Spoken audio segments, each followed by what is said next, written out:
I'm JD. Welcome to my channel. Please subscribe and please hit like. And what do we have here today?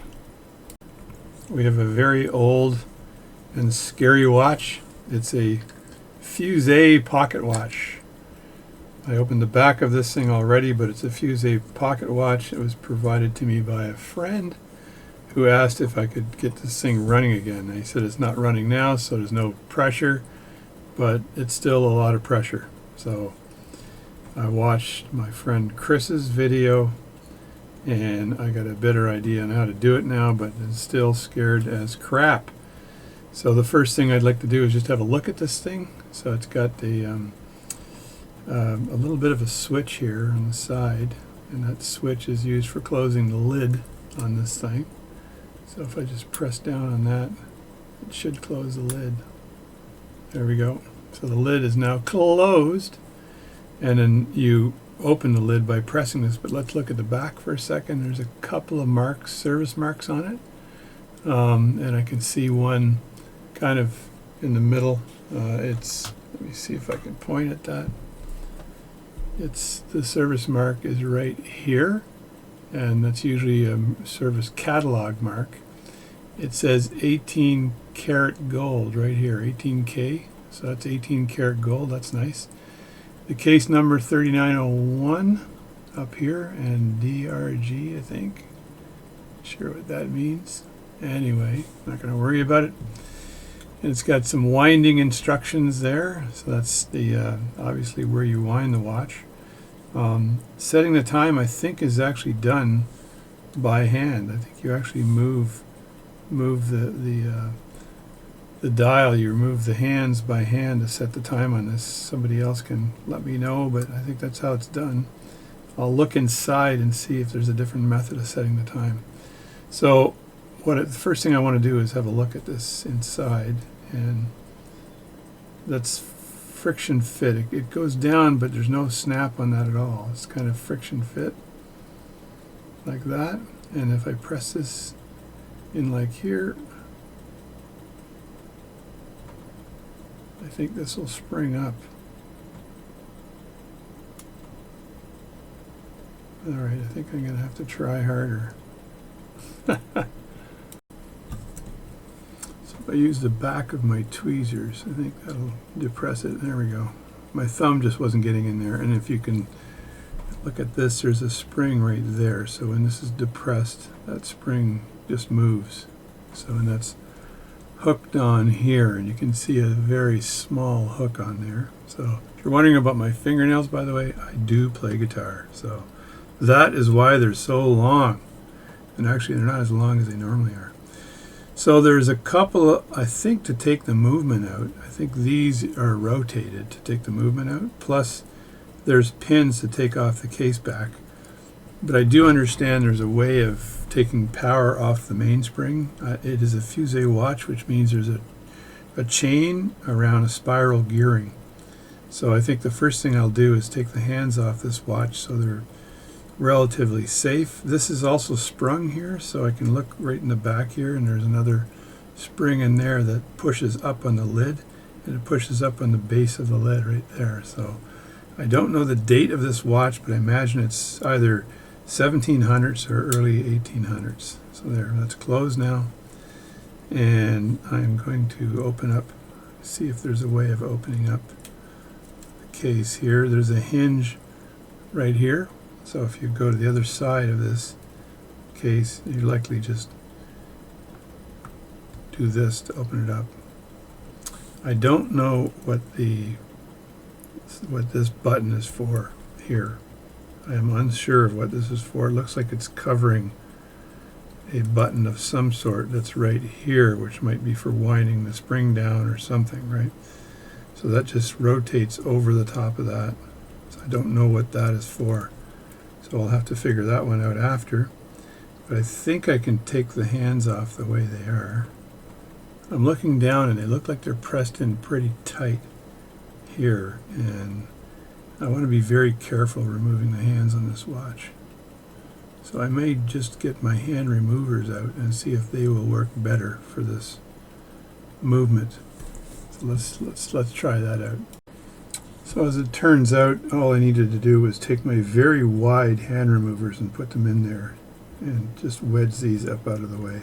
So I could not put plastic over the top there, but these are very wide hand removers, so they're likely not going to have a problem, and there's no cracks in the dial. So the only dial cracks I see are on the side right here, so they've got a little bit of a personality right there, so those are cracks in the dial. So let me move these hands out of the way. Again, I'm not sure how to set these hands. I watched Chris Spinner's video this morning to get a better feel for how this is worked on. And hopefully, Chris, hopefully you're doing well right now. I haven't spoken with you in a while. Again, I'm not sure what this button is for. I'd love to know, but as I take this watch apart, I'm sure I will understand what pressing that button does for the watch. But the first thing I want to do is see if I can remove the movement from the watch. So I'll just press this down here, and the beautiful thing about doing a video is that you can replay it. There we go. And that replay will show you what you did and how to reverse it. So let me see if these things move here, because they look like they should move, but they look like there's a slot in the top, which means you could take your screwdriver and put those in the top and just simply turn them, and that should allow them to move without a problem. Alright, so these likely have not been moved since the 1800s. So I'm just going to go in here and see if I can torque this around. Alright, there's one. That's counterclockwise. That is not moving. Let's see if this one is moving at all.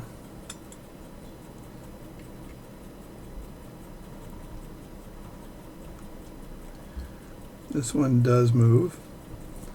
And I may have a pair of tweezers I can use to just take this and move that with needle nose, pliers rather. So now I'm going to very carefully get in here with my pair of needle nose pliers and see if I can twist this.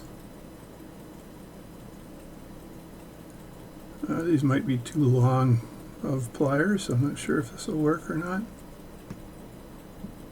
Yeah, that's not working. It does look like it's moved just a bit, which may help generate enough friction for me to torque it around. My God, this thing is stiff as hell. There we go. There we go. Done. And look at that. This comes out. That's good. Now here's the watch right now, and I don't know whether this will just come up or how this will be, how I get this out. I'm going to see if it just lifts up. It might not. It may just fall through. I know that if I remove these small, there's pins that are inside these pivots or pegs, and I think that those pins would be able to be removed. But let me see if, I'm just very curious what this little switch is for on the inside. If you can see that. Let me see if I can get a little light in there. There we go. Yeah, there's a switch that's right here. If you can see that, it moves back and forth here just a bit. And there's a peg here that looks like it would come out. So I'm not sure what this is for, other than maybe keeping the movement in place. There's also a screw in the bottom here, and it looks like it's a half screw, but this looks broken actually. So it doesn't look like it's a complete half screw. And that screw is actually, yeah, that screw needs to be moved, because that screw is actually preventing, there's a lip on the bottom, see, there's a screw right there, and there's a lip there, so that screw is resting on the lip. What I don't want to do is press down too much on here because there's a very nice crystal on the top, and I don't want that crystal to be impacted at all by pressure. So I've got to really use only one hand while I'm doing this. I'll get myself a bigger screwdriver here. See if a bigger screwdriver will fit nicely into that screw. There we go. Okay, so that screw is out of the way, and I don't know if there's another screw here. Sorry about that. That gets in the way. So it's very tricky, this thing. This might just move out of the way while the watch kind of drops through or something, right? So let me turn this around and see if there's any movement at all in this. Just check this out. So it looks as though the dial here is a little bit loose, and I'm not sure if that's affixed some. Oh, look at that. So there, the dial comes out. That's nice. So I was able to take the dial out, which is scaring the crap out of me. So I just have to make sure I can put this back in the exact right position.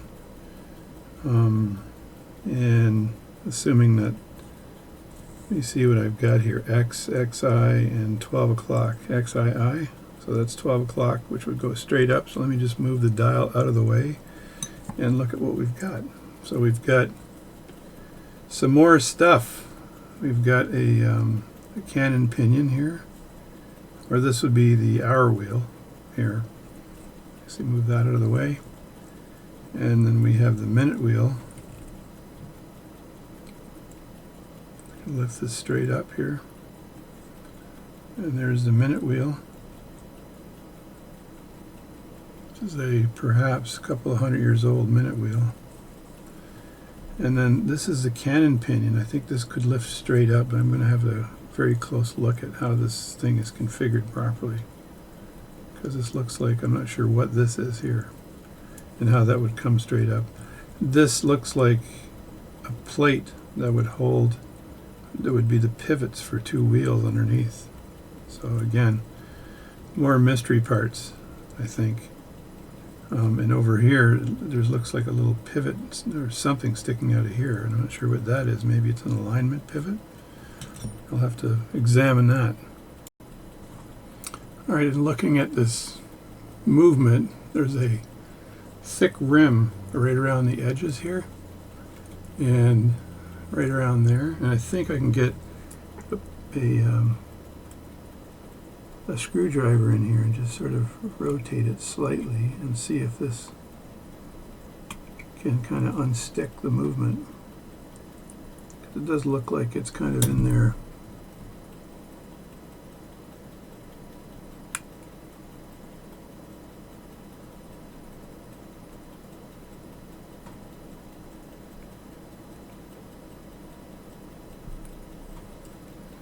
Yeah, I've got the back coming out, which is nice, but I really would like the front coming out. So I'm going to push the back in and see if I can work this. There seems to be a little bit of a tab here, so the thing might swing out from the back and then fit into the tab, so it's perfectly aligned. So let me try that again.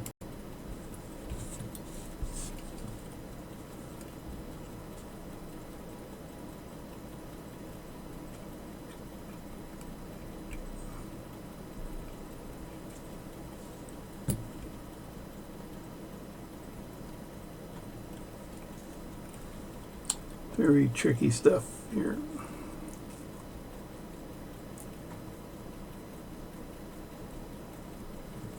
And this here side thing here might be part of the whole problem.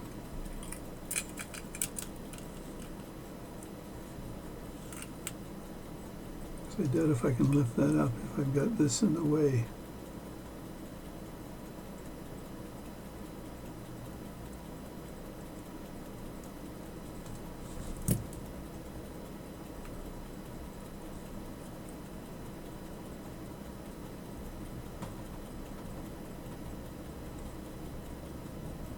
If I pull that all the way back, it might then be out of the way.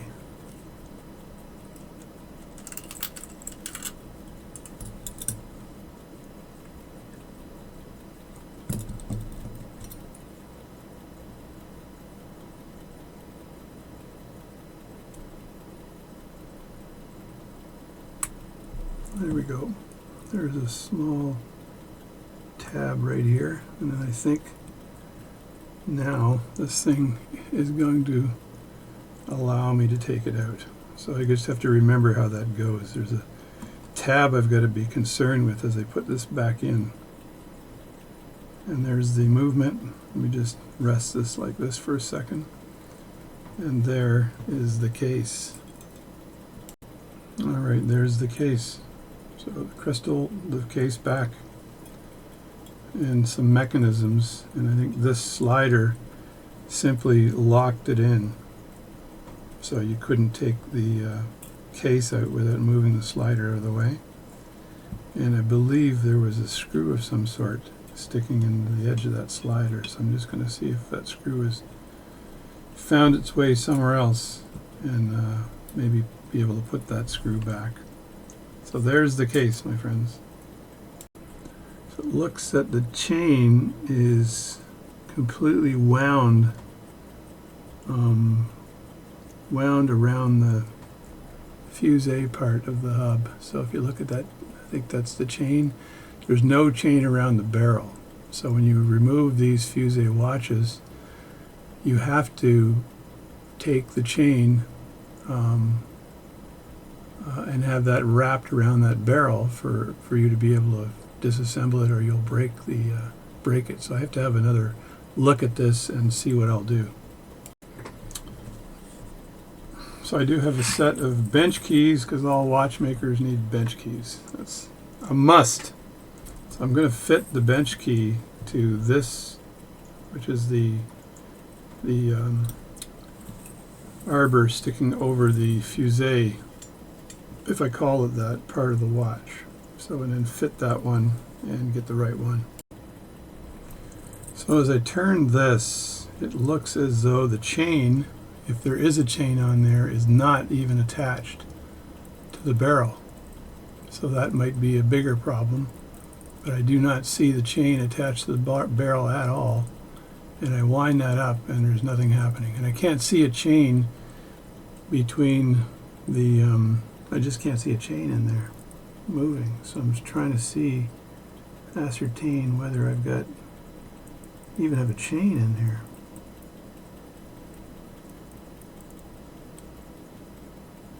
It looks like there's a chain there, but I can't see the end of it. Just going to keep turning this very carefully.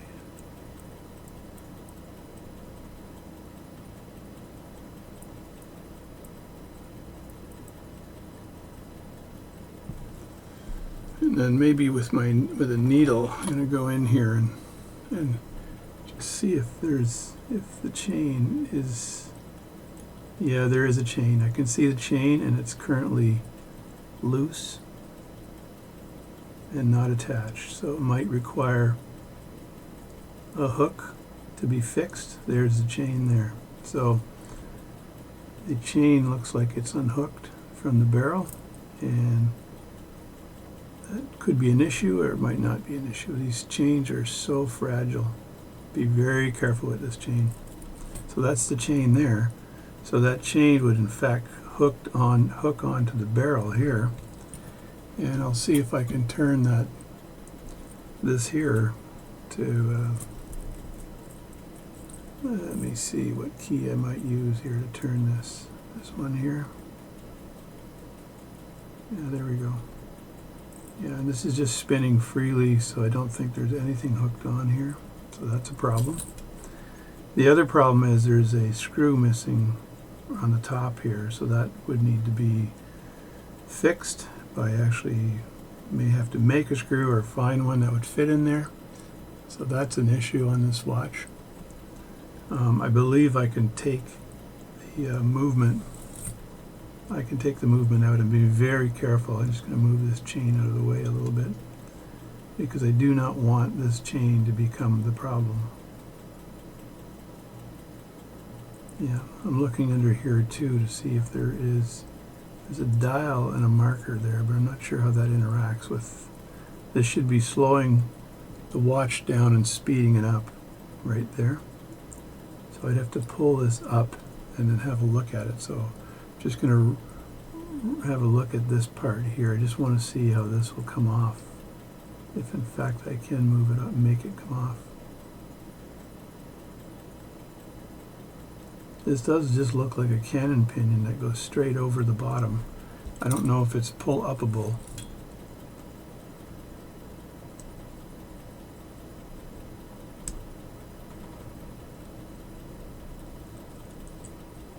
Got to really watch yourself when you're working on one of these watches, because it's very delicate, but I can see the cannon pinion on the top here. It looks like it should come up.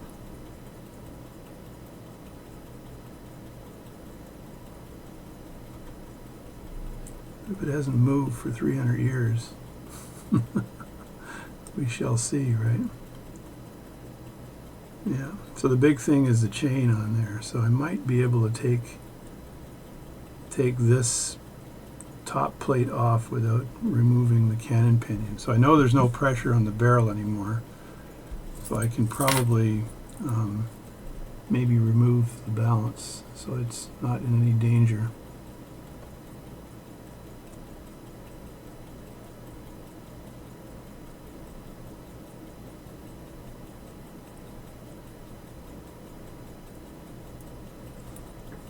The screw seems to be a little stripped as well. This old watch, just grab the edge here very carefully, lift that up and out of the way. Now if you look at this cage, it's just gorgeous. That is a gorgeous cage. Trying not to hold it anywhere where it could be bent, but that is just beautiful. And that would be the jewel in the middle for the upper balance jewel. And so that needs to be cleaned out nicely. So that's kind of gummed up a bit, as you can see. That's the upper balance jewel. And then the screw, I've got the screw sitting in place here, and I'm just going to, for now, leave that where it is. I think I'll hand clean this watch, by the way, and not attempt to put this in any machine or not. So the hairspring is right here, and there's a little tiny peg holding that in place. So I should be able to push that out. I'm going to have to get even closer to this now to see how I can push this out. Oh, there we go. I'm going to move my camera a little closer. So there it is. I don't remember whether I had the video on or off when I took this out, but I took this out from here, and there was as I've looked at it here, the pivot, the upper pivot on this thing is bent. Can you see the bend on that pivot? It's pretty obvious. So I have maybe one choice, and that's repivoting, because I don't believe I can make one of those flagged staffs. So if you look at the shaft there, it's got two flags, one on the top and one on the bottom, and those flags interact with the gears to actually make the balance go clockwise and counterclockwise. The hairspring also looks like it's a bit off. If you look at the hairspring, it does not look perfect, but it's a couple hundred years old, the watch, so the whole thing is, can I get it ticking again? Not will it be accurate.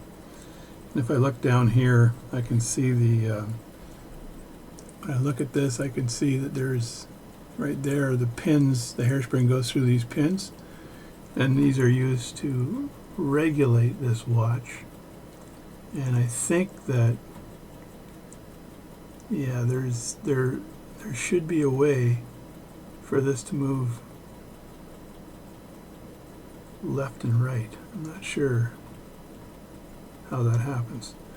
And it might be this here, because it says retard, which is my wife calls me. Anyway, this means slow, and avancé means fast. So when you turn this likely moves. So if I get a key in here, see if I can find another key that's going to fit in here. I'm just randomly trying to find keys here. That's very close, actually. So let me just look at my keys here and see if I can find one that's close enough to fit over the top here. There we go. So there's a key I've got. So now when I turn this, Yeah, you can see that whole thing moves. So you watch this. So I turn this, and you can see that moving on the top, right? There we go. So that's slowing the watch down and speeding it up by riding these hairsprings, riding these regulator pins along this dial here. So I'll have to disassemble this as well to get at it, to basically see if I can clean this up a bit as well. So let me just remove this here. But again, like I said, I've got to take a picture first. So I just took off the I just took this off the watch. It's been on there for 400 years. so I just took a pair of pliers and pulled straight up, and it came off nicely. So there's no problem there at all. I didn't do it on camera because I wanted to get some leverage to grab that and pull up on it. So that is good. And I'm looking at these wheels in here, and I've got to be able to remove these wheels. And I know that there's on this side here, I think the pivot goes in there, and there's some adjustment that's been done. So I'm looking where these wheels ride. One wheel is underneath this, and I think that there's another wheel here underneath here. But if I lift this straight up, this is not going to get in the way. And the only way to lift it straight up is, in fact, to take the just basically remove the pins here and just take the movement straight up here. I think that's the only way to do it. So I think I want to do that next.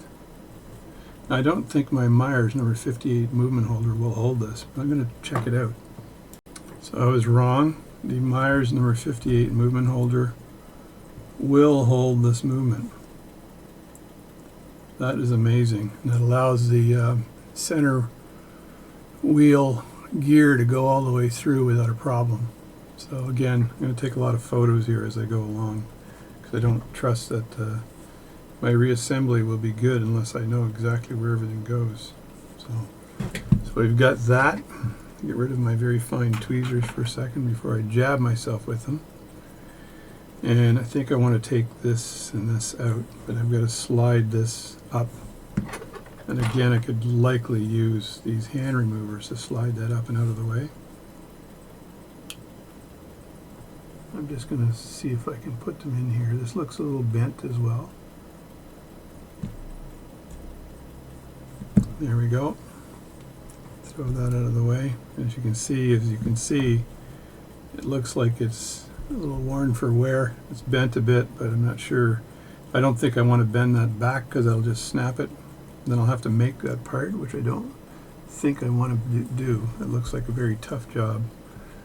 And I'm just going to see how hard these screws, whether these screws want to move or not.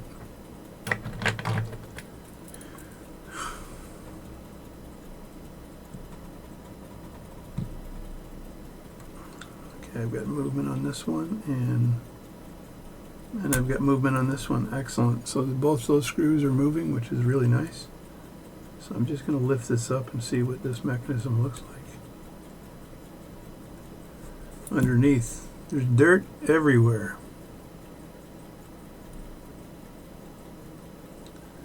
I'll put those screws down out of the way so I don't accidentally attach them to my arm, because that's what happens with these kind of screws. You just tend to find some place to be attached. Now you should get yourself a stick like this, the Bergeon Swiss-made 7010 stick, because it's got a sharp end and a flat end, and it's good for holding things in place as you do things like unscrew something.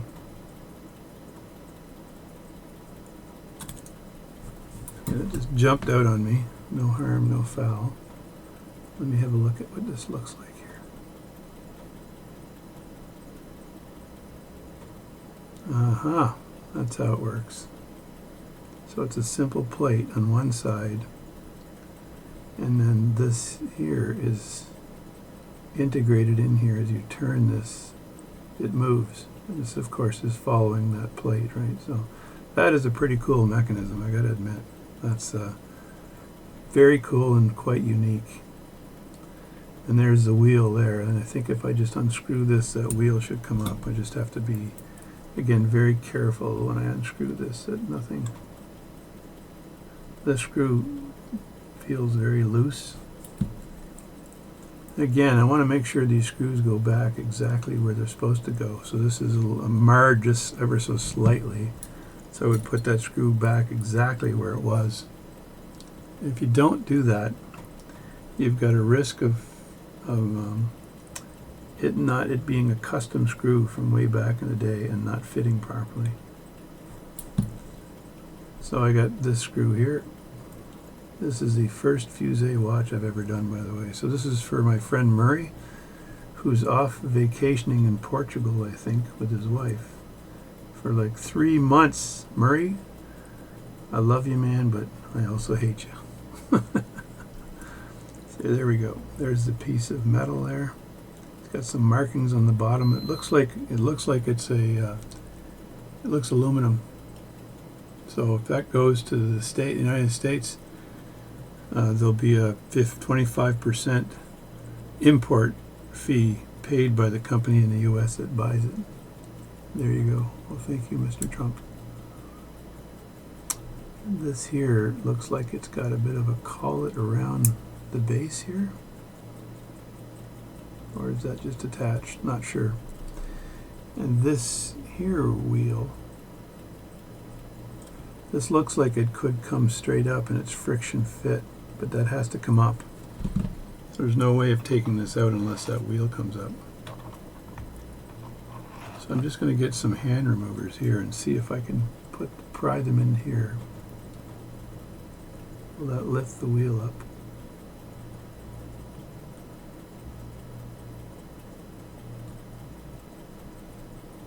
And the answer is yes.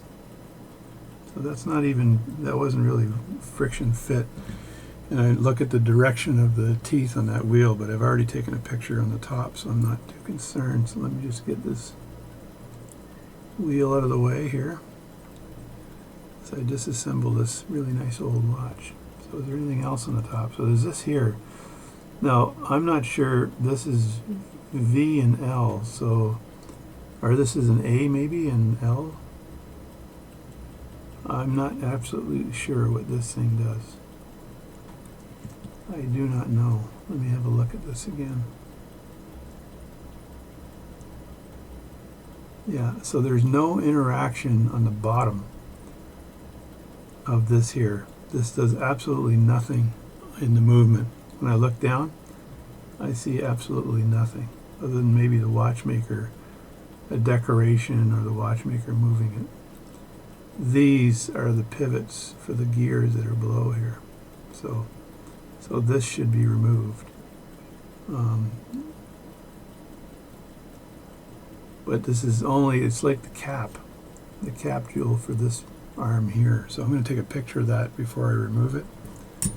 So I'm going to have to take this off anyway because I'm going to have to likely clean the end cap here on this. So let's see if this screwdriver will allow me to remove this, or what size screwdriver do I need to deal with this.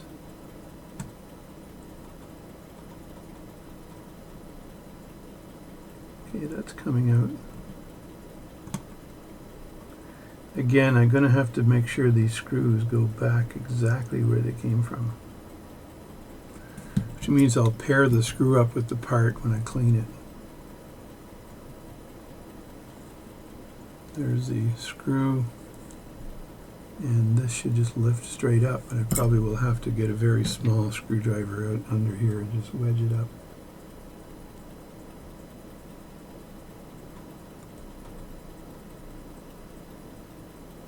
There we go. And there's an alignment pegs here, which is nice, actually. It's a good thought. So there's two pegs here actually that are used to align this. One hole, I'll use the pointy part. There's one hole here and there's one hole there, and that aligns this perfectly. But if you look at that, there's a couple of 100 years of gum on the bottom there. So I'm not sure what this is going to look like, but I'll definitely be hand cleaning this. So I'm not sure if that's a jewel or what this is on the bottom. So let me move that out of the way with the screw. Again, looking at the parts. So the main problem here is that one pivot that's bent. And of course the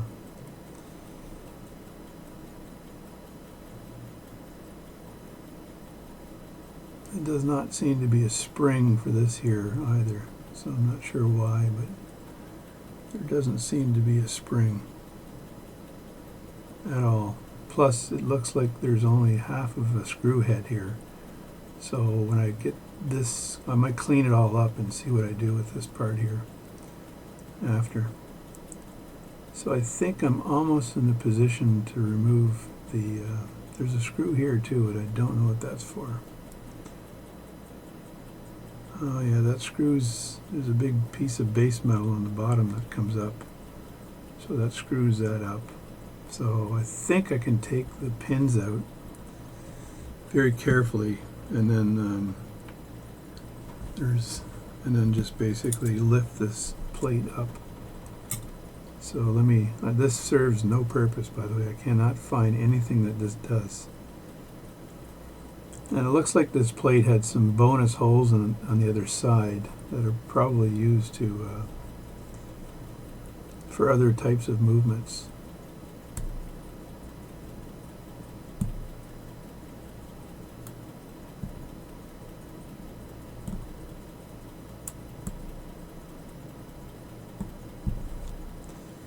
Alright, this is being a bit of a bugger here.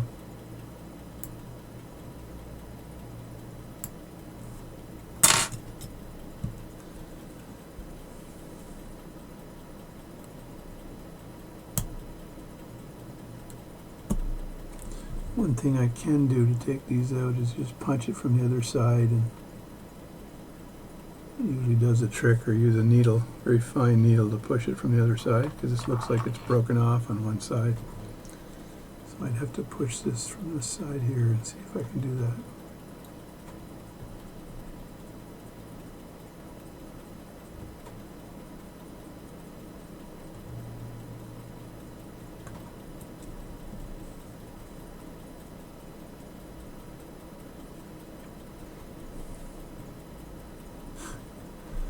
These things are so small. I'm going to work on this one for a second.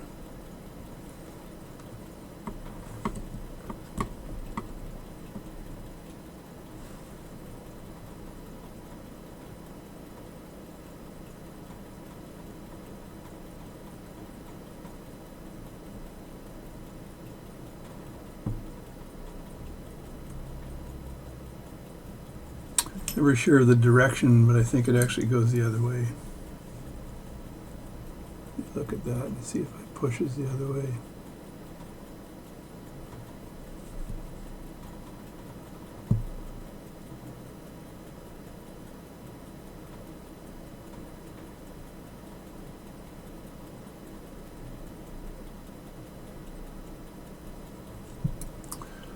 Yeah, I think these little cotter pins are going to be a challenge to take out.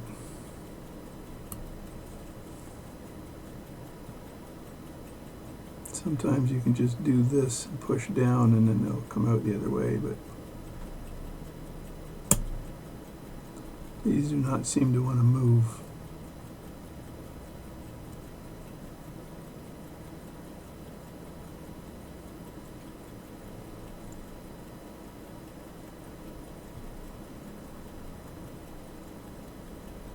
Yeah, they look like they've been shaved off or something.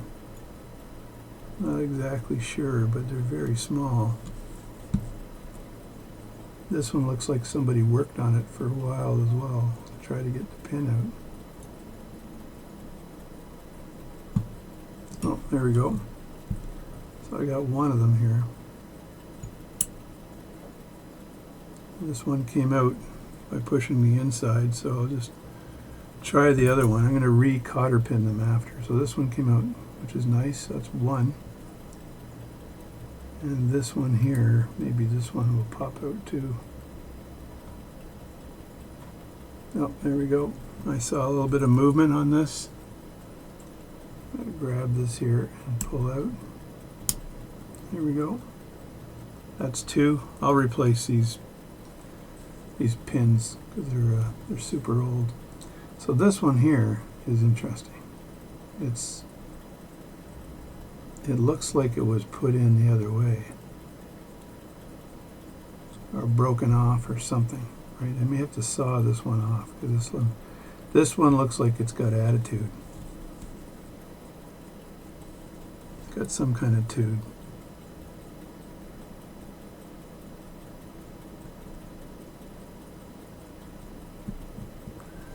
I'm going to use a pair of pliers here and see if I can grab it and then push it through the other way.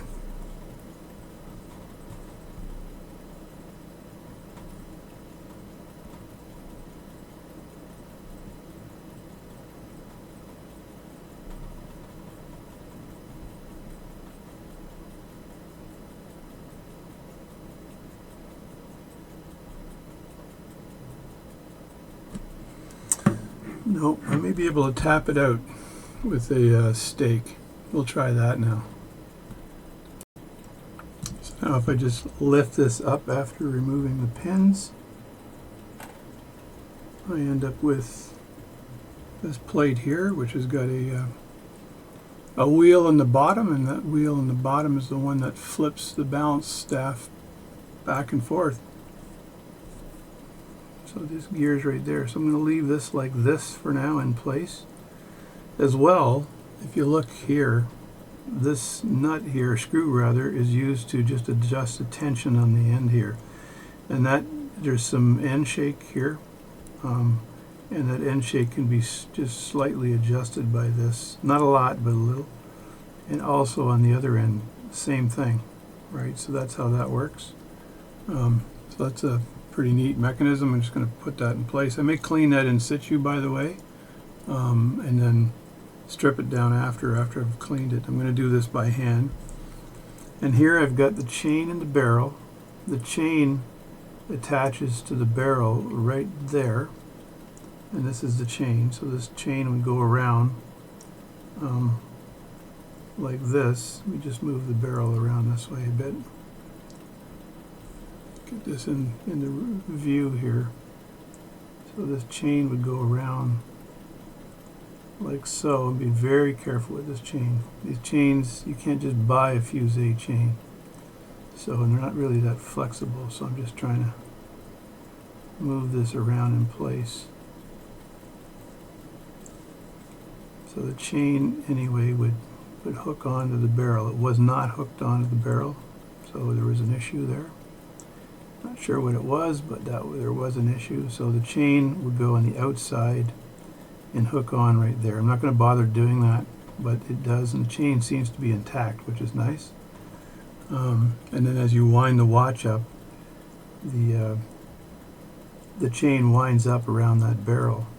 So it's actually, when it's completely unwound, it's wound up around the Fusee, and when it's wound up completely, it would be wound up around here. So you would have this.